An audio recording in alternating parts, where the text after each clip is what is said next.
সবাই মিলে রেডি হয়ে বের হয়ে গেছি, দেখেই বুঝতে পারছেন কোথাও যাওয়ার জন্য বের হয়েছি। তো বন্ধুরা চলো, সাজুগুজু করে রেডি হয়ে নিয়েছি। কেমন লাগছে বন্ধুরা আমাকে দেখতে? আমি একটু সুন্দর করে সেজেছি আজকে। আমার মনটা ভীষণ খারাপ ছিল। আমার হাজব্যান্ড বলল ঝটপট রেডি হয়ে নাও, চলো তোমাদের নিয়ে একটু ঘুরে আসি। তো যে কথা সেই রেডি হয়ে বের হয়ে যাচ্ছি। এই যে তো আজকে মনটা একটু ভালো করার জন্যই বের হয়েছিলাম।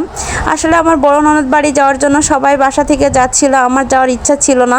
ভেবেছিলাম অন্য কোনো দিন যাব। তো আমার হাজব্যান্ড বলল চলো আজকেই যাই সবাই। রেডি হওয়ার পরে দেখেন আমি একটু ভিডিও নিতে চালাম, আর দুই ভাই বোন কি পরিমাণ মারামারি করছে দেখেন। দুই ভাই বোন কীভাবে শয়তানি করছে দেখেন। এই বিচ্ছু বাহিনীগুলোকে নিয়ে আমি আর পাগল হয়ে যাই, একদম পাগল হয়ে যাই অল টাইম। এ দেখেন দেখেন দেখেন ঝড়ে জঙ্গলে চলে যাচ্ছে দেখেন, মারামারি একদম। এরকম বিচ্ছু বাহিনী কি আপনাদের বাড়িতে আছে? অবশ্যই কমেন্ট করে জানিয়ে যাবেন। আমার হাজব্যান্ড আসতে একটু দেরি করছিল, ও তারপরে আমি ভাবলাম একটু ছোট ছোট রিল বানায় নিই, ভিডিও বানাচ্ছিলাম। তো শাড়ি পরে ভিডিও বানাচ্ছিলাম, নিজের কাছে খুবই ভালো লাগছিল। তখনই মনটা ভালো হয়ে গিয়েছিল অনেকটা। তো আমাকে সত্যি কেমন লাগছে জানাবে। আমার বড় মেয়েটা কি পরিমাণ শয়তানি করছে দেখেন, আমি খেয়াল করি নাই, পরে ভিডিও এডিট করার সময় দেখতেছিলাম। বাচ্চাদেরকে নিয়ে আমাদের এইভাবে যাতায়াত করতে হয়। তো আমি ওর বাবাকে বলতেছিলাম যে ছেলেকে ওর কাকুদের গাড়িতে দিয়ে দাও, আর দুই মেয়েকে সঙ্গে নাও, কারণ ছেলেটার চোখ ফুলেছিল।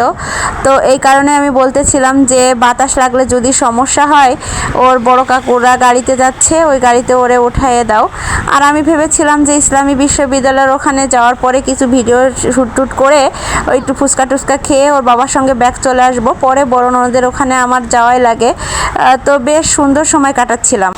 এই জায়গাটায় আমার কত স্মৃতি জড়িয়ে আছে। এটাই হচ্ছে আমার শ্বশুরবাড়ির সামনেটা, এটা খুলনা টু কুষ্টিয়ার মেন রাস্তা, আর ওই যে দেখা যাচ্ছে ওটাই আমার শ্বশুরবাড়ি। তো যাই হোক, এখানে নতুন বউ এসেছিলাম, অনেক স্মৃতি আছে এই জায়গাটায়। এখন অনেক দূরে চলে গেছি, মাঝে মাঝে এই পথে আসি আর ভাবি কত স্মৃতি জড়িয়ে আছে এই রাস্তাটায়।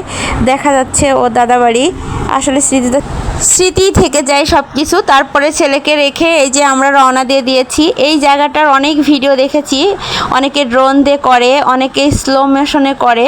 আসলে আমাদের এই রাস্তাটা আসলে অনেক সুন্দর একটা রাস্তা। তো যাচ্ছিলাম, আর অনেক সুন্দর একটা আবহাওয়া ছিল, মানে গরম ছিল না একদমই, কারণ আমরা যাওয়ার আগ মুহূর্তে একটু বৃষ্টি হয়েছিল, মেঘাচ্ছন্ন ছিল, যার কারণে পরিবেশটা খুবই ঠান্ডা ছিল, বেশ ভালো ফিল হচ্ছিল। ওর বাবা বলতেছিল যে ঈদের সময় আসলে প্রচুর ভিড় থাকে, মানে গাড়ি চলাচলের খুবই কষ্ট হয়, এই সময়টা মোটরসাইকেল চলে বেশি। তো আমি কথা বলতে বলতে চলে এসেছি আপনাদের ইসলামী বিশ্ববিদ্যালয়ের সামনে। আমি এসে তো অবাক, মোটরসাইকেল আর মোটরসাইকেল, প্রাইভেট কার, এখানে জমজমাট একটা মেলার মতো বসে গেছে। যে ইসলামী বিশ্ববিদ্যালয়ে আমরা উঁকি মেরেও দেখি না, সেখানের অবস্থা দেখেন। আমি ভিডিও নিচ্ছিলাম, পিছনে মানে এতগুলো মোটরসাইকেল, এখানেটা মানে কি বলবো, মেলার মতো হয়ে গেছিল। অনেক মানুষ আসছিল ক্যাম্পাসে ঘোরার জন্য, অনেক মানুষ। আমরা আসলে এখানে আসি না, দূরে কোথাও যাই। ক্যাম্পাসটা আমার বাবার বাড়ি থেকে খুবই কাছে। তো যাই হোক, আমার খুব ভালো লাগছিল ক্যাম্পাসের ইয়েগুলা। চলে এসেছি বড় ননদের এখানে, রাত হয়ে গেছে। তো এখানে সবাই খেতে বসেছি, আমার শ্বশুরবাড়ির প্রত্যেকে উপস্থিত ছিল, শুধু মেজো ভাসুর বাদে। অর্থাৎ আমার শ্বশুরের ছেলে মেয়ে নাতি পুতি জ্ঞাতি গোষ্ঠী যারা আছে প্রত্যেকে এখানে উপস্থিত ছিল, শুধু মেজো ভাসুর ছিল না। মেজো ভাসুর সিঙ্গাপুর থাকে। এই যে বড় ভাসুর, শ্বশুর, ভাসুরের ছেলে মেয়ে, ছোট ননদ, নন্দাই, বড় যা, শাশুড়ি, মেজো যার বাচ্চারা, আমি, আমার বাচ্চারা, বড় ননদের বাচ্চারা, আর আমি ভিডিও করা দেখে আমার বাচ্চারা সবাই সুন্দর করে পোস্ট করছিল। তো যাই হোক, খাবারের গুলা ভিডিও করতে পারি নাই, আসলে খানাবাড়ির মতো খেতে বসেছে সবাই। এত লোক হলে তো আর ওইভাবে ভিডিও নেওয়া যায় না। তো এটা একটা স্মৃতি হয়ে থাকলো।